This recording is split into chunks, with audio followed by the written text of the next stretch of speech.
अस्सलामुअलैकुम 8th class. इससे पहले मैंने आपको जो वीडियो सेंड की है उसमें हमारे पास था, जो मैंने आपको समझाया था वो था यूनियन ऑफ टू सेट्स और इंटरसेक्शन ऑफ टू सेट्स। तो अभी आप लोग अपनी एक्सरसाइज 1.2 खोलें उस अपनी बुक से। तो उसका पहला सवाल जो है हमारे पास वो है वेरीफाई। ये देखिए मैंने यहाँ लिख के भी रखा हुआ है। इसी तरह आपका फर्स्ट क्वेश्चन है 1.2 का। अब मैं इसलिए आपको पहले 1.2 करवा रही हूँ कि इसमें कुछ नया नहीं है, बल्कि ये वो चीज़ें हैं जो आपने 7th में की हुई हैं, ये आपके लिए इजी है। तो हमेशा हम इजी से स्टार्ट करते हैं और फिर न्यू चीज़ को सीखते हैं। इस तरह बच्चों के लिए आसान होता है। तो आप सबसे पहले ज़रा यहाँ देख लें, मैंने फर्स्ट क्वेश्चन लिखा हुआ है यहाँ पेज पे, और आप अपनी बुक से भी मैच कर सकते हैं। 1.2 का 8th क्लास का फर्स्ट क्वेश्चन है वेरीफाई ए। ये दो हमारे पास कंडीशंस दी होंगी जो हमने वेरीफाई करनी है, ये ए और ये बी। ए क्या है? A union B is equal to B union A, यानी हमने जो सेट हमें गिवन है उनका ए यूनियन बी और बी यूनियन ए लेना है। इसी तरह दूसरी इसमें कंडीशन ये कह रहे हैं A intersection B and B intersection A, तो हमने उन्हीं सेटों का इंटरसेक्शन भी लेना है। और यहाँ पे आप देख रहे हैं ये कम्यूटेटिव लॉ ऑफ यूनियन लिखा हुआ है और ये कम्यूटेटिव लॉ ऑफ इंटरसेक्शन लिखा हुआ है।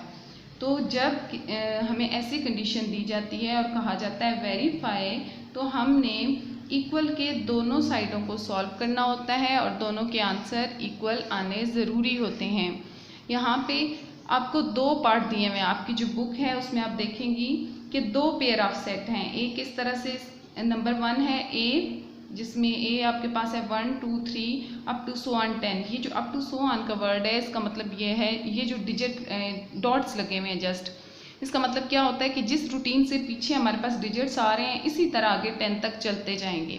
मीन्स दैट अगर यहाँ 1 2 3 लिखा हुआ है तो यहाँ दरमियान में अभी और क्या लफ्ज़ हैं, कौन से डिजिट्स हैं? वो हैं 4 5 6 7 8 9 और फिर आएगा ये 10। इसी तरह बी सेट हमारे पास 7 8 9 10 11 एंड 12। तो इनका हमने पहले क्या लेना है? ए यूनियन बी और बी यूनियन ए, जिनका आंसर सेम आना चाहिए। फिर इन्हीं दो सेटों का हमने ए इंटरसेक्शन बी और बी इंटरसेक्शन ए भी लेना है। तो मैं यहाँ आपको ये क्वेश्चन करके दिखाऊंगी आपके सामने, आप देखते जाएं इस वीडियो में जी। तो सबसे पहले हम इस पार्ट नंबर 1 को करने के लिए इसकी कंडीशन जो हम सॉल्व करेंगे वो है ए। तो मैं साथ यहाँ पे लिख लेती हूँ ए, क्योंकि हम सोल्यूशन किसका निकालने लगे हैं? इस ए वाले का। तो ए में हमारे पास क्या है जो हमने सॉल्व करना है? ये जो हमने निकालना है वो है A union B is equal to B union A. ये हमने प्रूव करना है, ठीक है, कि ए यूनियन बी इक्वल हो बी यूनियन ए के। तो हम सबसे पहले जब इस तरह इक्वल की दो साइड्स होती हैं सॉल्व करना हो तो इसका मेथड ये होता है कि पहले हम ये जो हमारे लेफ्ट हैंड वाली साइड है ये वाली, इसको ले लेते हैं और इसको बोलते हैं left hand side is equal to, ये हमारी लेफ्ट हैंड साइड है, ए यूनियन बी। तो इस तरह हम ए यूनियन बी को सॉल्व करते हैं। ए यूनियन बी लिखा हुआ है यहाँ ऊपर, तो नीचे यहाँ ए की जगह ए वाला सेट लिखेंगे 1 2 3 और ये कहाँ तक है? 10 तक। दरमियान में यूनियन लगाएंगे और फिर हम बी वाला सेट लिखेंगे, वो क्या है? 7 8 9 10 11 12। 7 8 9 10 11 एंड 12, ये हो गया हमारे पास। अब हम यूनियन कैसे निकलता है? यूनियन का मतलब दोनों सेटों के एलिमेंट्स को इकट्ठा करना। तो इनके एलिमेंट्स को इकट्ठा करते हैं। पहले इस फर्स्ट के एलिमेंट्स लिख लेती हूँ और अब लिखते वक्त मैं हर डिजिट लिखूंगी ताकि आपको कोई कन्फ्यूजन ना रहे। हर डिजिट का मतलब इसमें ये जो डॉट लगे हुए इनकी जगह डॉट नहीं लगाऊंगी, बल्कि ये भी एलिमेंट्स लिख लूँगी। तो ये क्या होगा? 1 2 3, इसके बाद क्या आएगा? 4 5 6 7 8 9 एंड 10। ये जो डॉट लगे हुए थे इसका मतलब ये था कि इसमें कितने डिजिट हैं? 1 से लेकर 10 तक सारे हैं। ये मैंने लिख लिए हैं। अब दूसरे साइड की तरफ आते हैं। इसमें पहला डिजिट है 7, तो ये हम ऑलरेडी लिख चुके हैं। नेक्स्ट है 8, ये भी हम लिख चुके हैं। फिर है 9, हमारे पास पहले से मौजूद है।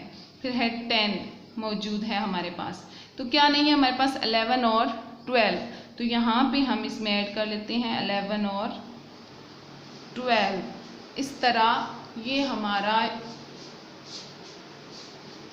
हमारा यूनिट जो है ये है, इस तरह हमारा ये ए यूनियन बी जो है ये कंप्लीट हो गया है। तो अब हम क्या लेंगे, बी यूनियन ए। अब हमने क्या मालूम करना है, बी यूनियन ए, जो कि हमारी क्या है, इसकी राइट हैंड साइड। ये देखिए ये वाली हमने लेफ्ट हैंड साइड सॉल्व कर ली है ये, और अब हमने करनी है ये राइट हैंड साइड। तो हम राइट हैंड साइड करते हैं, यहाँ पे लिखते हैं राइट हैंड साइड। वो क्या है हम यहाँ से भी देख सकते हैं, ये हमने लिखा हुआ था, ये यहाँ से हम इसमें से देख सकते हैं। ये लेफ्ट हैंड साइड थी, ये हमने सॉल्व कर ली, ये हमारे पास राइट हैंड साइड है। वो क्या है, बी यूनियन ए। तो बी यूनियन ए हमारे पास क्या है, इसकी राइट हैंड साइड, इसे हमने सॉल्व करना है। अब यहाँ पे बी यूनियन ए लिखा हुआ है, तो पहले बी वाला सेट लिखेंगे। वो है हमारे पास 7, 8, 9, 10, 11 एंड 12। और फिर हम यूनियन के बाद ए वाला सेट लिखेंगे, जो क्या है 1, 2, 3, 4। बच्चों आगे जगह नहीं है, मैं यहाँ नीचे लिखने लगी हूँ। 5, 6, 7, 8, 9 एंड 10। ये था हमारे पास ए और ये है बी। तो बी यूनियन ए में भी हमने क्या करना है, यूनियन का मतलब इकट्ठा करना है, तो इकट्ठा करेंगे इन्हें। सर पहले बी वाला सेट लिख लेते हैं, 7, 8, 9, 10, 11, 12। और इसमें अब देखें 1, 2, ये 3, 4, 5। अब फिर जगह नहीं है इसलिए मैं यहाँ नीचे आ रही हूँ। फिर है 6, इसके बाद है 7 हम पहले यहाँ पे हमारे पास मौजूद है, ये नहीं लिखेंगे। फिर है 8, वो भी हमारे पास पहले यहाँ मौजूद है। 9 भी हमारे पास मौजूद है और 10 भी। तो ये रिपीट हो रहे हैं, इन डिजिट को हम दोबारा नहीं लिखेंगे।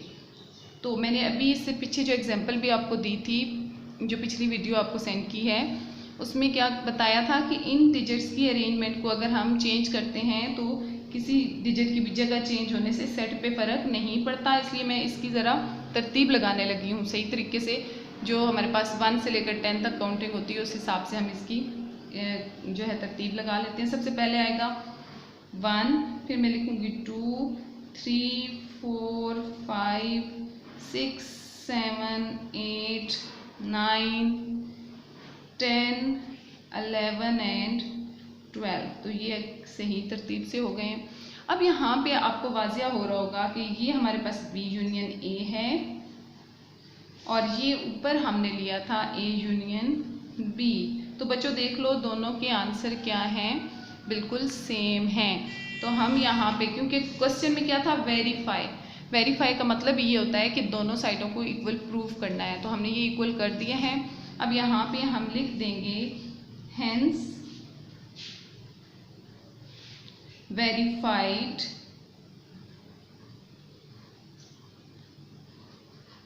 that A union B is equal to B union A। तो बच्चों अभी ये क्वेश्चन जो है ये पूरा नहीं हुआ।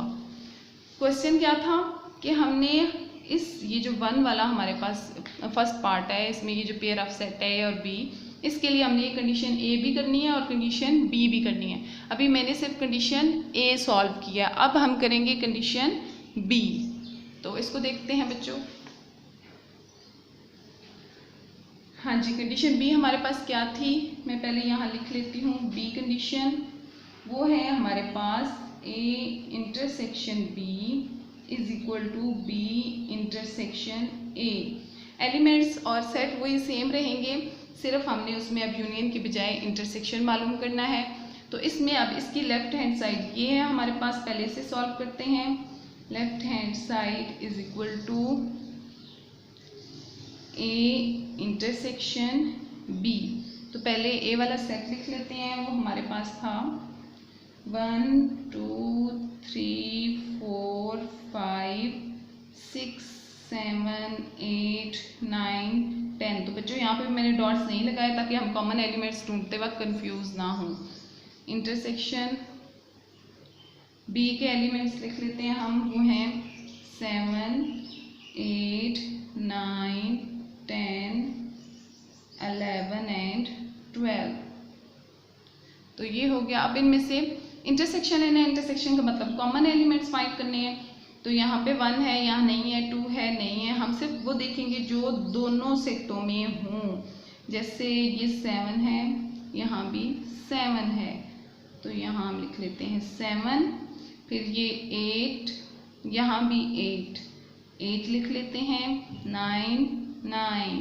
9 लिख लेते हैं। 10 लिख लेते हैं। तो ये कॉमन एलिमेंट्स हैं, ये हमारा इंटरसेक्शन बी आ गया। अब हम ये वाली राइट हैंड साइड करते हैं। तो राइट हैंड साइड है हमारे पास बी इंटरसेक्शन सी। पहले अब बी वाला सेट लिखना है और फिर सी वाला। बी वाला सेट क्या था? 7, 8, 9, 10, 11 एंड 12। इंटरसेक्शन लगेगा आगे सी वाला सेट। ओह सॉरी यहाँ मैं बी और सी कहाँ लिख रही हूँ, जबकि बच्चों आपने भी और किया होगा। ये देखिए, ये था A union B is equal to B union A and B condition थी A इंटरसेक्शन B और B इंटरसेक्शन A। हमारे पास पेयर ऑफ सेट्स भी तो सिर्फ A और B है ना, B और C तो है ही नहीं, तो A और B के साथ ही हमने करना था। ये थोड़ी सी मिस्टेक हो गई है, ज़रा आप नोट कर लीजिए कि यहाँ पे मैंने B इंटरसेक्शन C लिख दिया है, जबकि यहाँ पे क्या था? B intersection A। तो सॉरी बच्चों, इंसान है, गलती हो जाती है। यहाँ पे हमने B इंटरसेक्शन A लिखना था, ठीक है। अब दोबारा मैं यहाँ से आपको पढ़ के बता देती हूँ कि हमने A में A कंडीशन थी यूनियन की और B थी इंटरसेक्शन की। यहाँ पे था A intersection B is equal to B intersection A। तो पहले हमने इंटरसेक्शन B फाइंड की है और अब मैं राइट हैंड साइड फाइंड कर रही हूँ, जो कि है B intersection A। B intersection A है, ठीक है बच्चों। तो ये जब मैं अब यहाँ पे पहुँची हूँ A लिखते वक्त, तो मुझे अपनी गलती का एहसास हो गया, क्योंकि मेरे पास C तो सेट है ही नहीं कोई, B और A है जस्ट। तो B इंटरसेक्शन A लेते हैं। ये B वाला सेट मैं लिख चुकी हूँ इंटरसेक्शन, अब A वाला सेट लिखूँगी, जो क्या है 1, 2, 3, 4, 5, 6, जगह नहीं है नीचे आ रही हूँ, 7, 8, 9 एंड 10। अब बच्चों इनमें से भी कॉमन एलिमेंट लिखने हैं हमने। तो यहाँ पे कॉमन एलिमेंट कौन से हैं? 7, 8, 9 एंड 10। तो ये हम लिख लेते हैं 7, 8, 9 और 10। इस तरह आप देख सकते हैं कि लेफ्ट हैंड साइड का आंसर इक्वल है राइट हैंड साइड का के आंसर के। तो यहाँ भी हम नीचे फिर यही स्टेटमेंट लिखेंगे, hence verified that A intersection B is equal to B intersection A। तो बच्चों ये आपकी एक्सरसाइज 1.2 के पहले सवाल का पहला पार्ट है। इसका दूसरा पार्ट भी आपने, उसमें 2 डिफरेंट सेट्स दिए हुए हैं, उनके लिए आपने ये दोनों कंडीशंस फुलफिल करनी है, यानी A union B is equal to B union A आना चाहिए और A intersection B is equal to B intersection A आना चाहिए। तो वो जो दूसरा पार्ट है इस पहले सवाल का, वो आप खुद करेंगे।